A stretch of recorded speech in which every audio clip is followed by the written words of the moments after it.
bonsoir. Alors donc, comme vous le savez, comme vous ne pouvez pas ne pas le savoir, c'est Villa Amalia de Pascal Quignard. Extrait, bien sûr.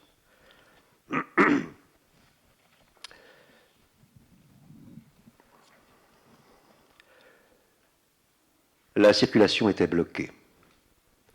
À Naples, Mars était visqueux et tiède. Tout le monde klaxonnait.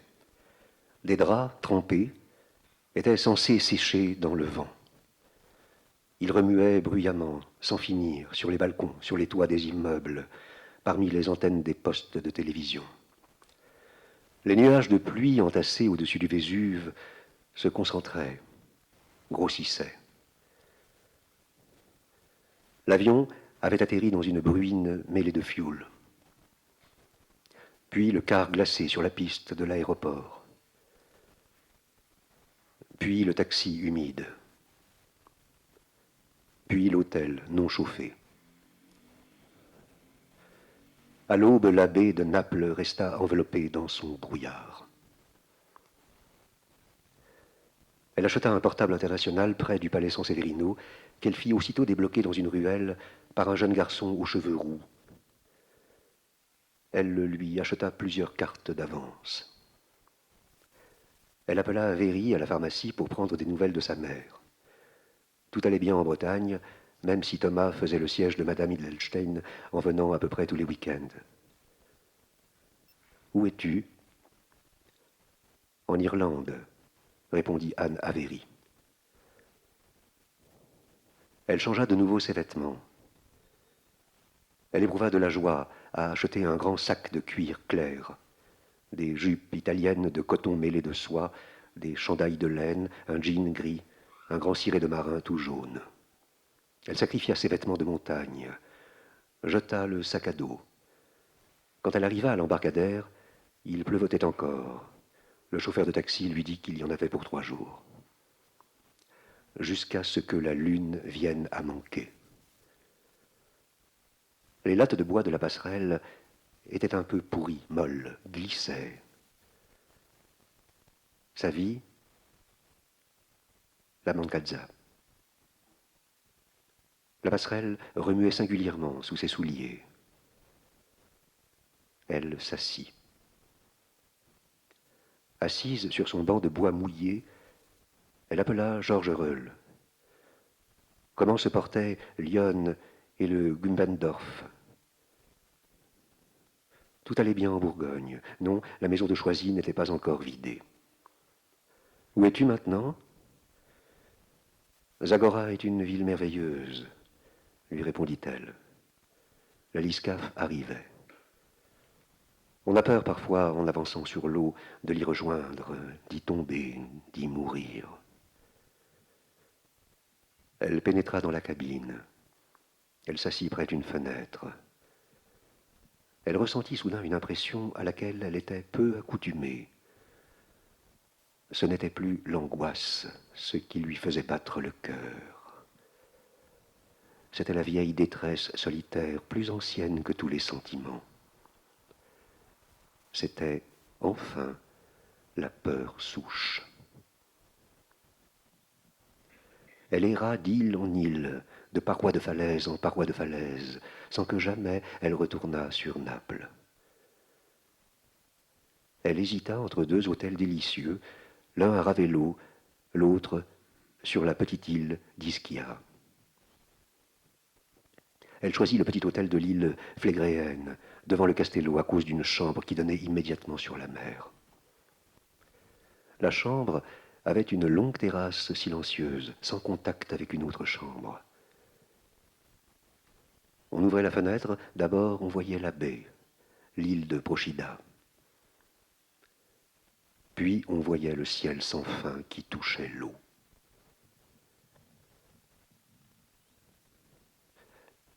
Une nuit où elle ne dormait pas, debout, nue, elle avait fait ses mouvements de gymnastique. Elle répétait irrésistiblement ces longues séquences de mouvements chaque fois que l'insomnie la prenait. Fatiguée, poussant du front le rideau de la fenêtre, faisant peser tout son corps sur son front et tout son front contre la vitre, Elle observait la baie dans la nuit, la baie merveilleuse, avec si peu de lumière, si antique. Elle éprouva une joie sourde. Puis une excitation frémit en elle, monta, balayant tout en elle, qui alla jusqu'à irradier, qui enfin serra sa gorge. Son corps se mit à fourmiller d'insomnie, d'éveil. Elle enfila le peignoir blanc de l'hôtel, elle fit glisser la porte-fenêtre, elle avança sur la terrasse qui donnait sur la mer. Elle se cala, toute frissonnante, contre le bord du fauteuil en fonte. Il était entre 2 heures du matin et 3 heures. Une ligne de lumière soudain se mit à luire à l'autre bout de la baie. Le soleil se levait sur Sorrente.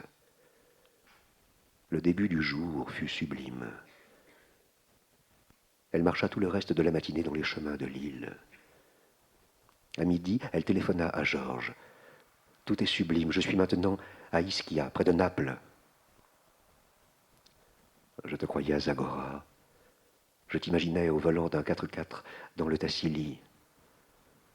Il existe aussi des avions. Ischia, je ne connais pas. Georges, je suis devenue heureuse. » Mon Dieu, ne dis pas que tu es heureuse. Si, je suis heureuse. Je n'ai jamais pu supporter les gens qui se prétendent heureux.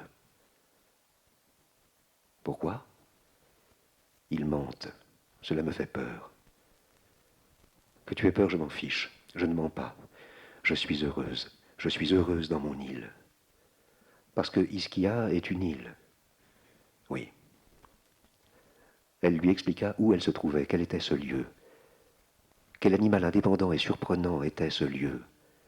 Ce qu'elle découvrait en lui du printemps qui commençait ici. Il l'écouta sans comprendre. Georges Reul l'interrompit. « Tu sais, j'ai quelqu'un pour la maison de maman à choisir. » « Je croise les doigts pour toi, Georges. Tu es gentille. C'est un tel souci pour moi, c'est quelqu'un de bien, quelqu'un qui ne fera pas honte au souvenir de ma mère qui se déplace encore dans ses murs. Tu es fou. Tu es bien folle au point de te dire heureuse. C'est vrai. Visiblement, je ne te manque pas. C'est vrai aussi, mais viens dès que tu peux. Dès que tu auras vendu, viens te reposer ici. Tu verras, c'est merveilleux. Ici, je me suis repéré aussitôt partout. Je me suis aussitôt retrouvé dans les sentiers, dans les ruelles, dans les escaliers si raides, menant aux places minuscules, dans les 3 petits volcans, dans les forêts, dans les escarpements, dans les nuages. Je me suis reconnu, partout. Les gens sont délicieux. Pas un seul Français, il n'y a que des Napolitains ou des Russes. Tu ne te sens pas trop seul parmi les Russes? Je me sens parfois très seul et je commence à aimer énormément cela. Je ne sais plus moi-même si j'aime énormément cela, murmura Georges. Aucun signe de nulle part? Aucun signe de nulle part. Sinon que ta hutte Gumpendorf t'attend, elle piaffe, elle s'abîme, elle menace de tomber dans l'eau qui passe, sur la barque noire, dans le grand églantier. Je t'embrasse, Georges. Je t'attends, Eliane. Tu me manques. Ce fut midi.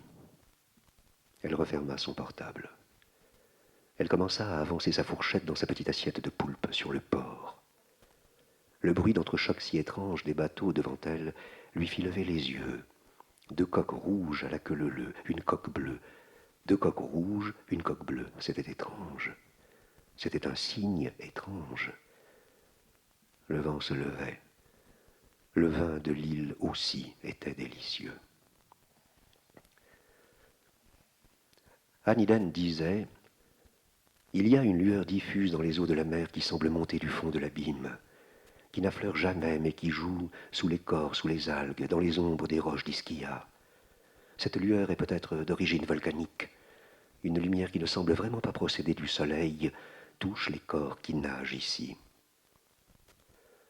Quand c'était l'heure de son bain, elle allait se changer dans sa chambre, enfilait la robe de chambre en coton blanc de l'hôtel sur son costume de bain, glissait ses pieds dans les petites sandales en plastique blanc crème de l'hôtel. Elle passait par les roches, juste sous sa propre terrasse. Il n'y avait pas de sentier. Ces petites sandales en matière plastique glissaient sur les aiguilles tombées des pins. Elle déposait la robe de chambre de l'hôtel sur une rambarde de fer dressée là qui ne servait à rien, puis plongeait dans la mer. Seule, elle dormit de moins en moins. Aussi lisait-elle la nuit. Elle avait demandé à l'hôtel qu'on fît sa chambre en premier. Sitôt après l'arrivée des femmes qui s'occupaient du service, la chambre était faite. Elle quittait l'hôtel dès les premières lueurs de l'aube, entre 5 heures et 6 heures. Elle vagabondait en jean gris et en basket jaune dans le calme et la fraîcheur, dans les ombres si longues de la fin de la nuit ou du début de l'aube. Sortait de la petite ville balnéaire, empruntait les sentiers, flânait dans l'herbe, mouillait ses pieds dans la rosée, dans les vignes, dans les champs d'oliviers, dans les bosquets, cherchait à se perdre, aimait se perdre, parvenait à se perdre. Elle était curieuse de tout ce que pouvait dissimuler un muret ou une palissade. Elle n'avait aucun regret de sa maison de Paris, ni, il est vrai, de sa petite domiciliation tout improviste dans les Lierres, sur l'Yonne, chez Georges Reul. Ne serait-ce que sa capuche de ciré jaune, ne serait-ce qu'un angle de mur, ne serait-ce qu'un bout de roche, n'importe quel angle d'invisibilité suffisait à sa joie. Il suffisait de compléter son corps d'une arête ou être sans regard, d'une chambre sans vis-à-vis où se blottir, d'une petite terrasse ou d'un bout de balcon où replier son corps et y épier le jour. Elle trottait dans la lumière naissante. Elle était curieuse des mœurs des gens dans l'aube, des premiers gestes, où le ton de la journée se décide, le plafonnier de la cuisine qui s'allume, le chien auquel on ouvre la porte pour qu'il rentre, les gens qui se vêtaient, qui se passaient un coup de peigne, qui reculaient soudain devant leur miroir pour s'y surprendre. Quand le soleil était là, quand les ruelles et les rues se remplissaient de vie et de hâte, d'odeur de tabac, d'odeur de café au lait, d'odeur d'eau de Cologne, elle arrêtait un micro-taxi qui la ramenait à l'hôtel en pétaradant et en klaxonnant. Elle prenait un petit déjeuner pantagruélique dans la salle à manger, sous les grandes arcades blanches couvertes de vignes vierges encore bourgeonnantes, qui dépliaient par endroits seulement les feuilles encore coagulées de sève. Elle se reposait devant la piscine, toujours plus ou moins fumante de l'eau tiède du volcan. Devant elle, 2 ou 3 heures avant les Russes, les Allemands plongeaient déjà en éclaboussant tout. Elle attendait que la piscine fût vide d'Allemagne pour y nager longuement à son tour. Ruisselante, elle montait à sa chambre, prenait une douche, se glissait dans son lit, travaillait. C'est là qu'elle composa le minuscule quatuor dédié à Catherine Phillips. Elle acquit à Naples un ordinateur qu'elle fit installer dans sa chambre et sur lequel elle commandait les partitions et les livres qu'elle souhaitait examiner. Oh, oh, Hawaii, chantonnait-elle pendant plusieurs semaines. Catherine Phillips est une des plus grandes poétesses anglaises du XVIIe siècle. Elle avait écrit une élégie intitulée « Oh Solitude », sur quoi Purcell avait composé un chant qui errait sans fin. Ces vers étaient venus correspondre à sa vie. Son visage avait maigri, son corps aussi avait maigri. Il ne restait plus que les os, la tristesse, une étrange élégance toute neuve. Ses cheveux avaient repoussé, et de nouveau elle commençait à pouvoir les relever en un petit chignon. Sa peau était devenue toute tirée et plus brune. L'eau de la mer, les soins de Langadine l'avaient lissée. Les robes sur elle étaient belles, un peu lâches pour son corps, tombaient merveilleusement. À force de nager, elle était plus élancée, elle nageait seule, elle marchait seule, elle mangeait seule. Elle le lisait dans son coin. Catherine Phillips avait noté dans son poème « Une voix solitaire se lève sans adresse au fond de l'âme, aussi immatérielle qu'un rayon de soleil, extase au sein de la nature, nativité du temps. » Des chaussures de plus en plus crottées, sales, boueuses, pleines d'herbe, tant elle marchait partout dans l'île. Elle marchait inépuisablement. Elle sillonnait, elle recreusait tous les chemins, elle dévalait toutes les pentes du volcan chaque jour. Tout ce qu'elle avait composé aurait tenu dans un petit recueil. Elle jouait très peu. Tout ce qu'elle avait pu écrire avait été enregistré. Elle n'appréciait jamais les créateurs, ni les interprètes, ni les critiques, ni les musicologues. Elle ne compliquait jamais sa vie de leur rencontre. Elle ne lisait jamais les biographies, ni les correspondances, ni les avis de décès. Elle n'aimait que les œuvres, et dans les œuvres, des morceaux. L'ensemble de ce qu'elle vénérait au sein de la musique, qui avait été écrite ou transcrite, aurait tenu dans un unique petit volume. Un livre qui aurait pu s'appeler Nativity of Time, pour peu que l'éditeur eût accepté de reprendre les mots de Catherine Phillips. L'essentiel se transporte si aisément. Un jour, un présage la poussa à Milan. Les anticipations mystérieuses ne modifiaient peut-être pas le cours des jours, mais elles débusquaient des occasions. Elles suscitaient des hardiesses soudaines. Elle entra dans le vieil immeuble viennois. Elle appuya sur le vieux bouton en ivoire pour appeler l'ascenseur. Descendit le vieil ascenseur vitré, fragile, en bois de Pernambouc. Elle se glissa entre les deux portes très étroites, tintinabulantes. Elle sortit de la cage de verre sonore et tremblotante. Elle s'immobilisa avec inquiétude devant la grande porte noire de l'appartement de Milan. Sa gorge était aussi serrée que jadis, presque étranglée. Elle était vêtue d'une jupe verte, vert pâle, d'un pull-over à col roulé noir. Elle est au piano. Le maestro se tient derrière elle. Elle lui explique en vain la pièce qu'elle vient de composer. Il ne la comprend pas. Il ne comprend pas ce qu'elle joue. Il ne comprend pas ce qu'elle lui dit. Elle s'enfuit quand la main du maître se pose sur son épaule. Car la vie entre les femmes et les hommes est un orage perpétuel. L'air entre leurs visages est plus intense, plus hostile, plus fulgurant qu'entre les arbres ou les pierres.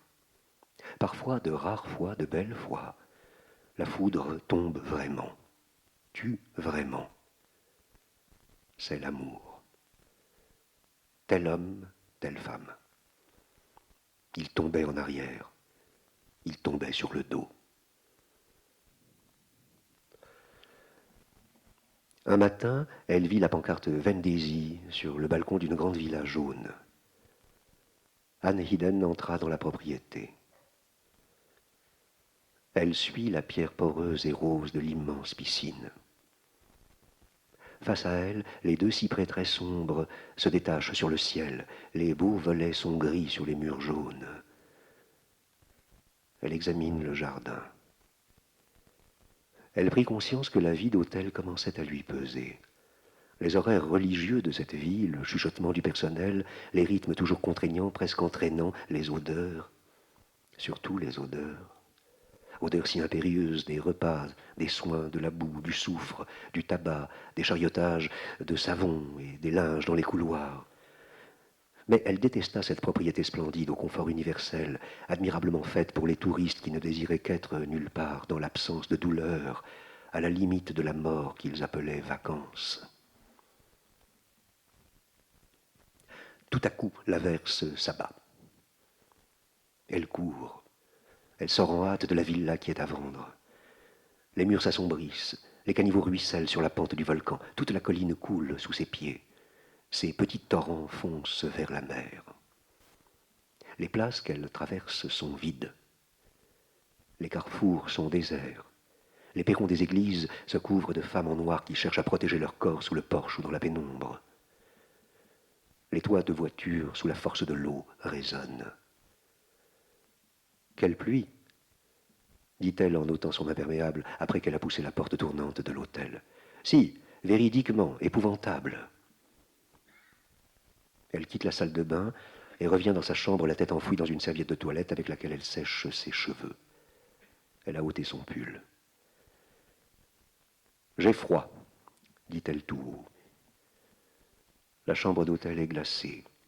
Elle voudrait qu'il y eût du feu. Elle pense, il me faut une cheminée. J'ai besoin d'une cheminée. J'ai besoin d'un toit. J'ai besoin de donner des soins à quelque chose de plus concret qu'un champ. J'ai besoin d'un jardin où préparer tout ce printemps. J'ai besoin d'une maison. Quand elle pense à ces mots, elle a déjà ôté sa jupe et ses collants. Elle se glisse dans le lit. La couverture tirée jusqu'au menton, le capuchon d'un stylo pillé dans la bouche, elle le lit. Elle le lisait, l'empereur Auguste, qui n'aimait pas les êtres humains, tomba amoureux d'un lieu.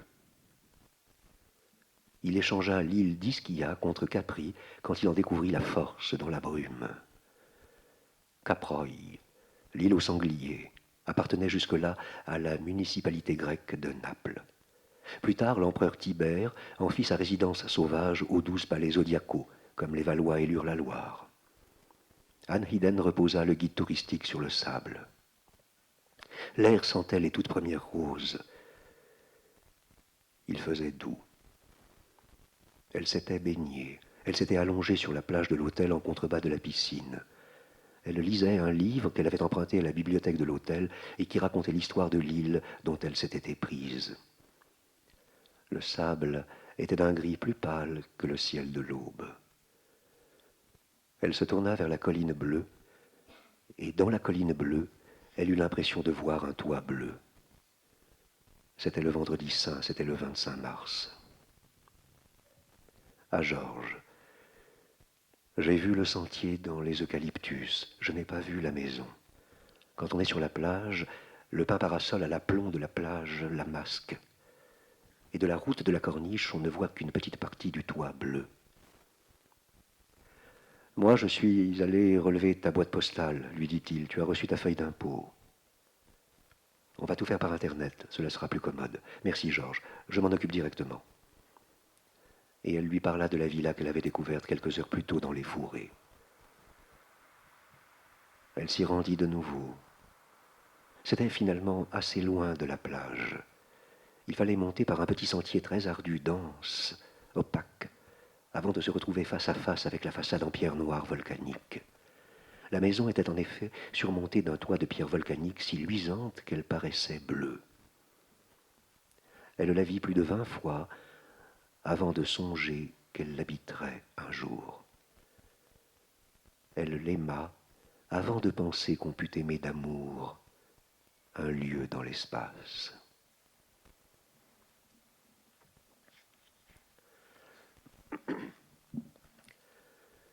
Elle aimait de façon passionnée, obsédée, la maison de Zia Amalia, la terrasse, la baie, la mer. Elle avait envie de disparaître dans ce qu'elle aimait.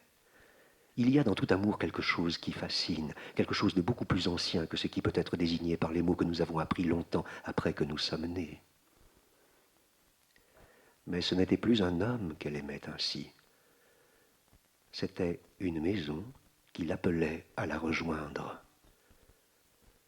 C'était une paroi de montagne où elle cherchait à s'accrocher. C'était un recoin d'herbe, de lumière, de lave, de feu interne, où elle désirait vivre. Quelque chose, aussi intense qu'immédiat, l'accueillait à chaque fois qu'elle arrivait sur le surplomb de lave. C'était comme un être indéfinissable, euphorisant, dont on ne sait pas par quel biais on se voit reconnu par lui, rassurée, comprise, entendue, appréciée, soutenue, aimée.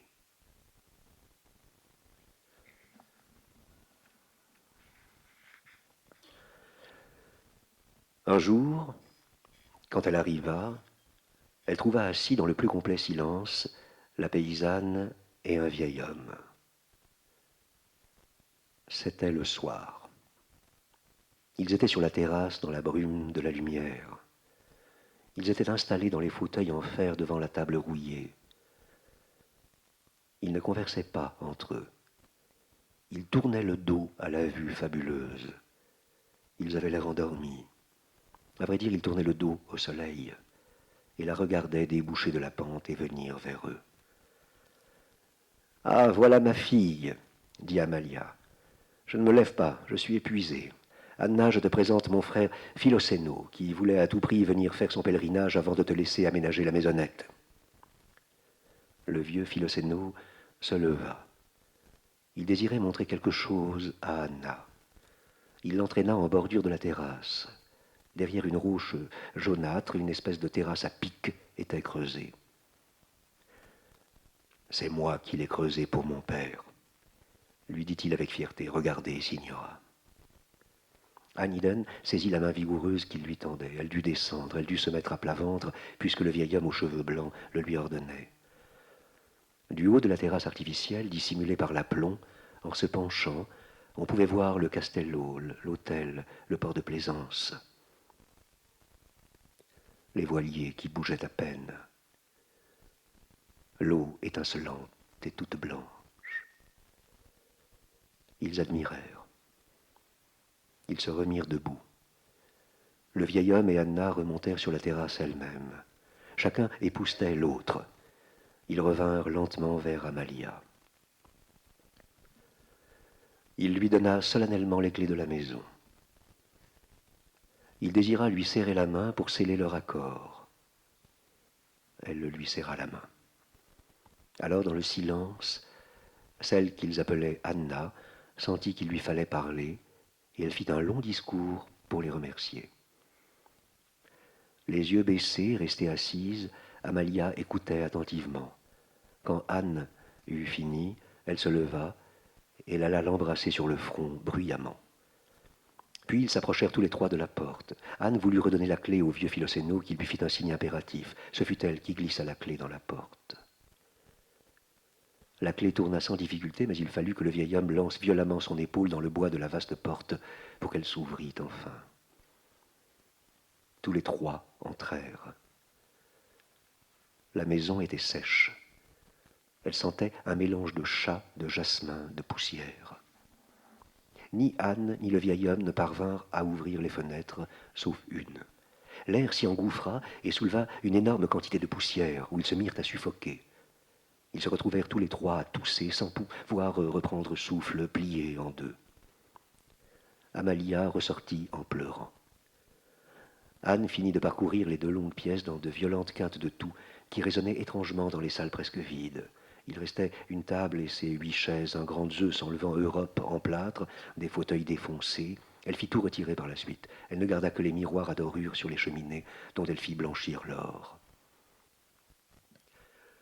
Le père de mon père était notaire à Ponte, expliquait Philocéno, et son frère cadet était le curé de Serrara. À chaque pas, la poussière se levait, et aussi des papillons de nuit. Quand ils furent ressortis, quand la tour rauque le quitta, le vieil homme dit « Anna, il faut que je vous montre encore une chose. Il y a une source chaude au dehors. » C'était une source naturelle dans la roche bouchée par un gros morceau de tissu. Philocéno tira sur le bouchon de toile, un peu d'eau brûlante s'égoutta dans une vasque rongée par l'eau chaude, sulfureuse du volcan. Le soleil se couchait. La maison commençait à rougir. Il restait debout. Il n'avait plus rien à dire. Alors ils voulurent rentrer chez eux. Anne les raccompagna jusqu'à la camionnette du frère d'Amalia. Le vieux Philocéno refusa de reprendre les clés. Après qu'ils furent partis, Anne Eden remonta. Quand elle déboucha du sentier, arrivant sur la terrasse, devant la première fenêtre toute rouge, un grand buisson de groseilles rouges semblait brûler dans le soleil du soir. Le souvenir de son petit frère, jadis sur son lit à Paris, l'étreignit. Elle dut s'asseoir dans un des vieux fauteuils en fonte rouillée de la terrasse. Elle éprouva sur toutes les parties de son corps, dans le silence presque incompréhensible, sans doute dû au retrait de la terrasse et des 2 cavités des longues salles dans la paroi du volcan, l'extraordinaire étreinte que le lieu entretenait avec la nature. On ne voyait pas d'autre maison. On ne voyait que la mer, le ciel, et maintenant la nuit qui enveloppait tout.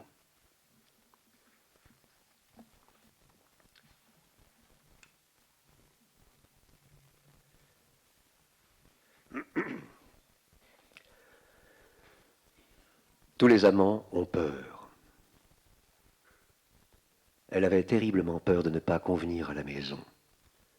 Elle eut peur de ne pas savoir s'y prendre en lançant les travaux, peur d'en altérer la force, peur de rompre un équilibre, peur aussi d'être déçue, peur de ne pas être aussi heureuse qu'elle pensait qu'elle allait l'être quand elle avait découvert la villa pour la première fois.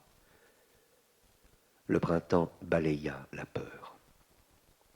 Ce furent les grands jasmins sauvages, ce furent les buissons de roses, ce furent les anémones sans nombre, aux couleurs si profondes, aux beautés de soie. Ce furent les pavots. Elle avait aimé nager dans la mer froide qui lui rappelait la Bretagne. Elle aima s'épuiser dans une mer devenue plus chaude et plus ombrageuse avec le printemps. La fatigue lui procurait une espèce d'euphorie, d'extase physique difficile à décrire. La mer verte ou bleue glissait sur ses épaules, glissait sur sa nuque, glissait entre ses jambes, l'enveloppait de courant et de puissance.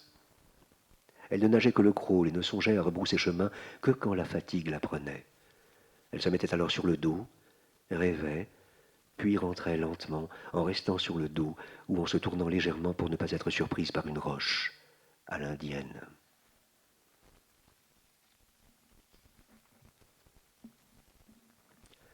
Et enfin, dernier extrait, très court.